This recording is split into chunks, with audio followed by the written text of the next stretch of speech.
Alright, got a statement I'll start out by reading. Makes it easier so I don't forget stuff. Keeps me on track too.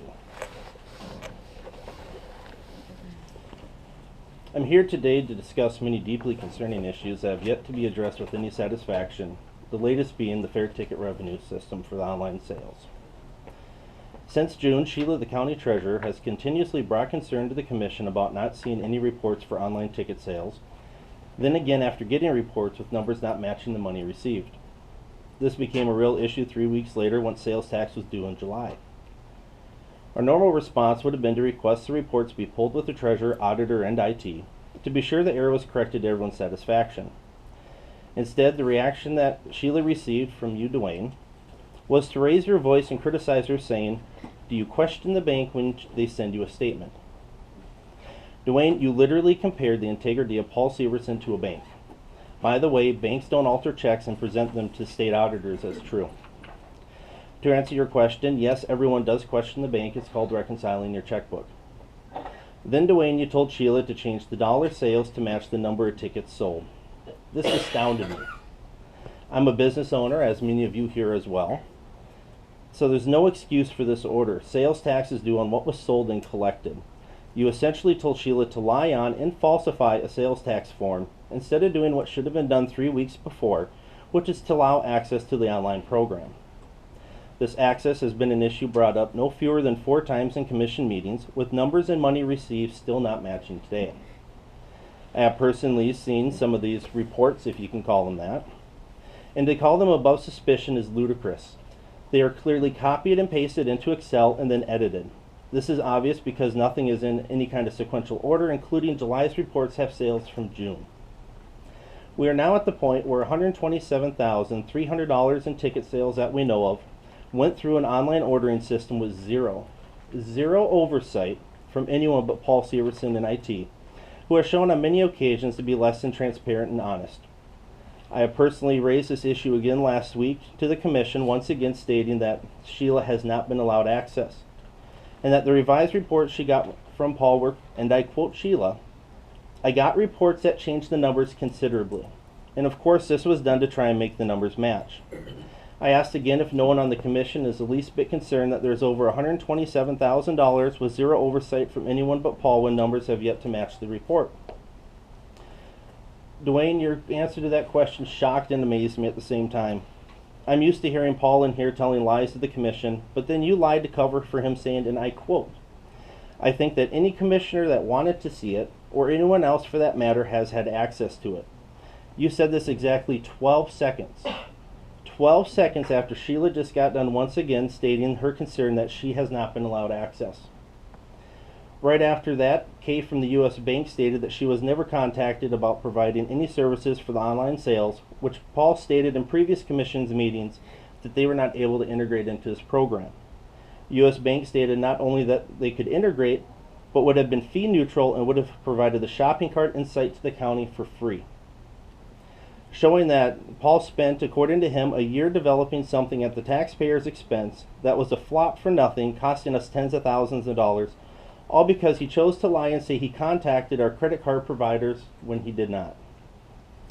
Right before Kay started speaking, Duane, you had stated that the website was a success and you were pleased with how everything worked. Right after Kay from U.S. Bank was done, you said you're looking to do something totally different for next year. Which is it? Was it a complete success or an utter disaster? Because if it was a success, why would we abandon something the county paid Paul tens of thousands of dollars to do that was so great according to you? Your admitted long-standing friendship with Paul has gotten to the point where you should probably exempt yourself in employee matters involving him, since you can no longer remain objective. I'd like the chance to allow everyone to comment now before I go on to part 2 of my concerns today. Any comments? Seeing none, carry on. Okay. Pass these out here. That should be enough for everyone.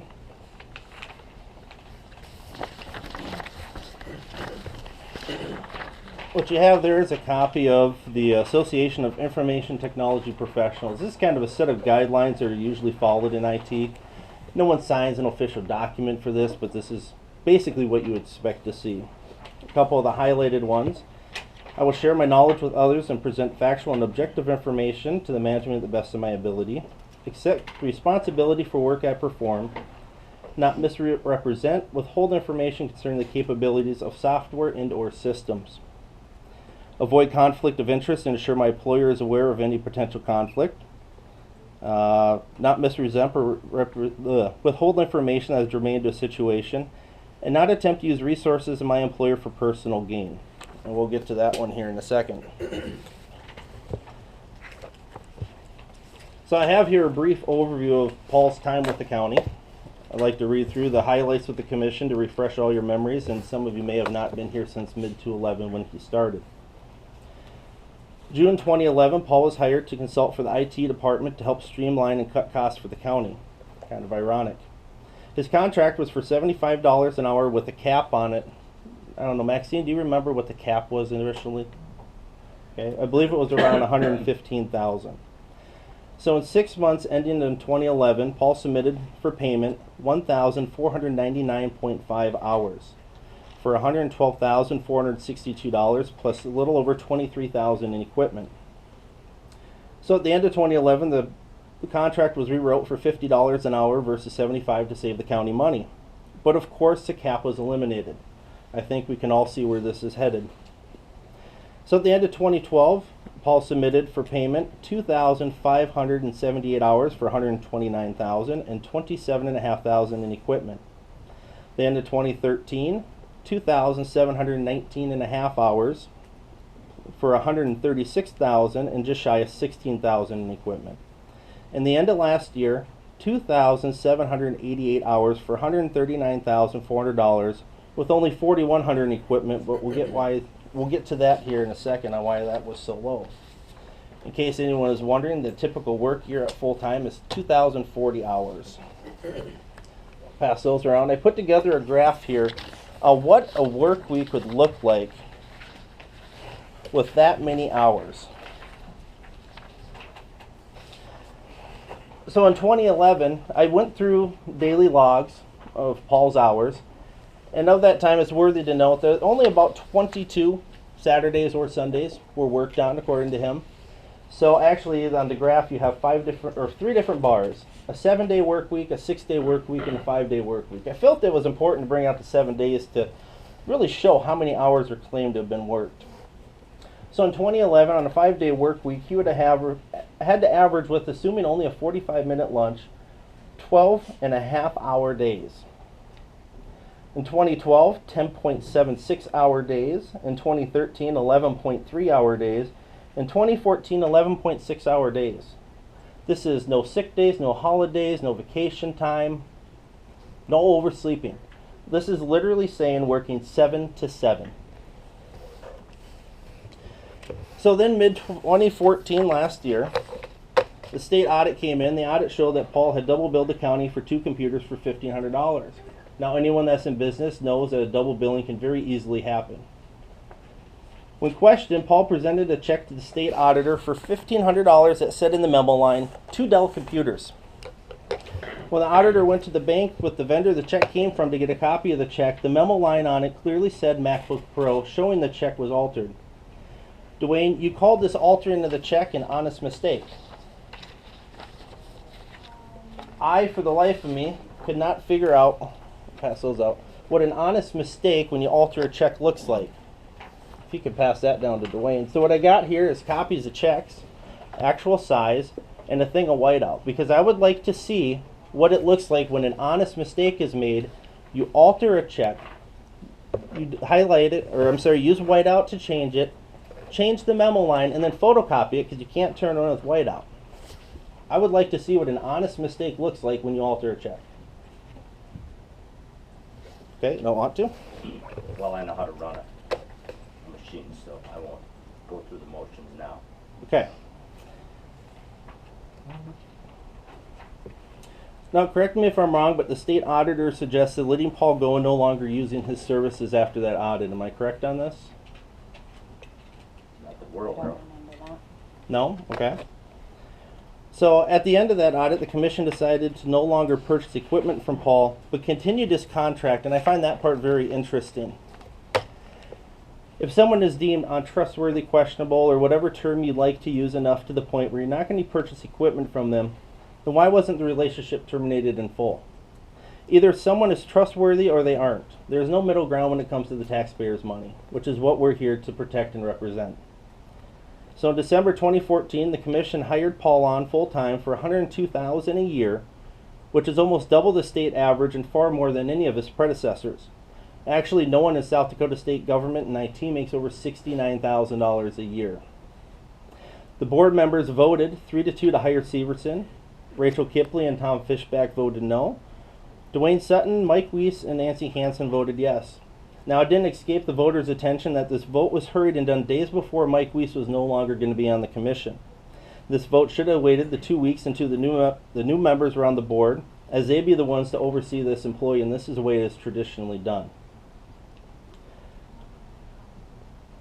So January 3rd, that's this year, Paul submitted a bill for 14 hours to the county for work done January 1st and 2nd for $700, after he was already an employee for the county. That was for $700, and that was paid. February, Amy Scott had passed away. And then now, back in 14, now Paul claims that he entered into a verbal contract with Amy Scott to do a fair ticket website. However, there isn't a mention of this to anyone else in the commission. In fact, if this agreement was made, why was no one else informed? Because a project of this size that Paul has apparently spent almost a year on would clearly need approval from the commission, and Paul would have known that. Did either of them have authority to do this? The answer is no. I'd like to pass this out. That is the online ticket website that was used this year.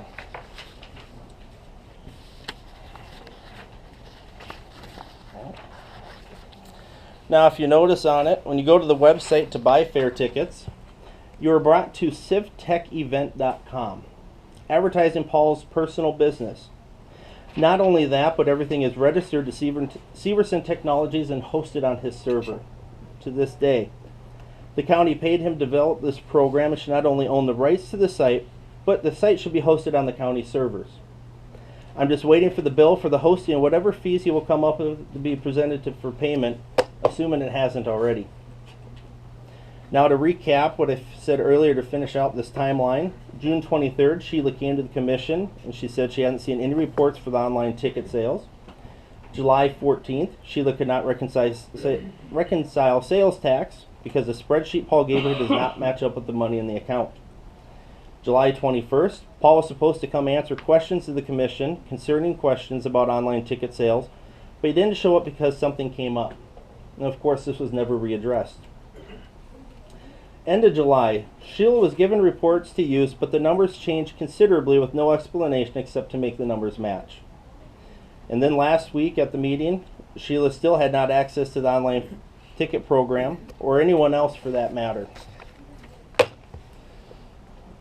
Sivertsen had previously said the U.S. Bank and other card processors were not able to interface with the new ticket program. This is proven false. U.S. Bank said they were never contacted and would have been fee neutral and provide the shopping cart and site, eliminating what Paul spent a year on. And of course, Duane, you said, I think any commissioner that wanted to see it, or anyone else for that matter, has had access to it, referring to the online program. And that brings us up to today. I also wanted to point out that the vast majority of the invoices that Paul had sent to the county for equipment from 2011 to 2014 had very vague descriptions at best, leaving little to no ability to see what actual product was purchased or research if the prices were even in the ballpark. As also no serial numbers of equipment or license numbers of software on invoices, making it almost impossible to track what was received or if software had a valid license, let alone what department they were for. There are also numerous invoices at dollar amounts that should have gone out to bid, and I couldn't find where they had done so. Now that I know all the commission members are fully up to speed on what I like to call Paul's highlight reels from the past 4 years, I think it's abundantly clear that this relationship has run its course and needs to be terminated immediately. I ask that the commission members take a vote now to terminate Paul Sivertsen for this issue stated above. It's only right, as the commissioners sitting here today should have been the ones to vote on whether or not to hire him in the first place. So which one of you commissioners would like to represent Brown County's voters and its hard-earned tax dollars and make the motion that we've been asking for?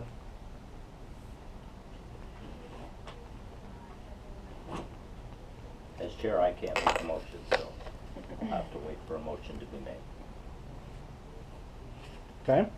Okay, so since no one's willing to bring the motion forward, I'd like you guys to tell me how many signatures of registered voters do I need to bring you to asking for his termination? Because I'm sure you won't take that long to get them.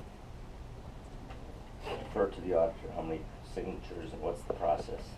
Or the state's attorney?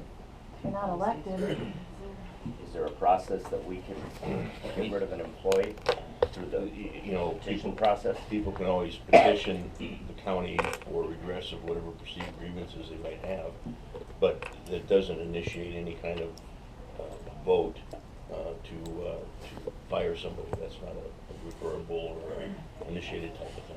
Okay. well, I appreciate you bringing some of this up. I mean, it must take me a lot of time to put that together. Can we get copies of your comments? There's Most a few things definitely. in there I'd like to kind of do a little footwork on, and I'm not ready to make the motion now, but I do want to do some digging on some of the things that you've brought to light. Okay, appreciate that. I think it's time that the commission realize that the taxpayers are tired of our money getting fleeced and wasted on this.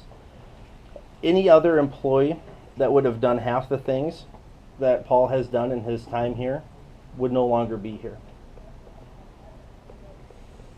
And I also think the commission owes Sheila an apology for the comments that were made to her regarding the sales tax and telling her to falsify those documents. That is putting her in a bad situation. She is the one that has to sign for those sales taxes, saying that is true and accurate. And it's not fair for the commission to order her to make the numbers match to cover an employee who shouldn't be here anyways at this point. Any other comments? Any comments by anyone in the crowd? Can I say something? I Sure. work Sure. at the fair. So, I do know that Paul has a contract with the county to donate the program, so there shouldn't be any double billing as far as the program and hosting it and all that stuff, so. That I do know for sure. There's a contract there that says it's a donation to the fair, so. That's good. So to this date, has anyone been allowed access to the back end of this online ticket sales program? As Commissioner Kipley and I were helping reconcile the cash sales and such, which I had no control over. I mean, the program's only as good as the data put in it. Commissioner Kipley saw how the data was just drawn out. It wasn't cut and pasted into a spreadsheet. It was an actual data draw. She was in my office when we did it. So yes. Okay. Any other questions? I have none. Any other comments by anyone? Seeing none, thank you for coming in. Yep. Thank you.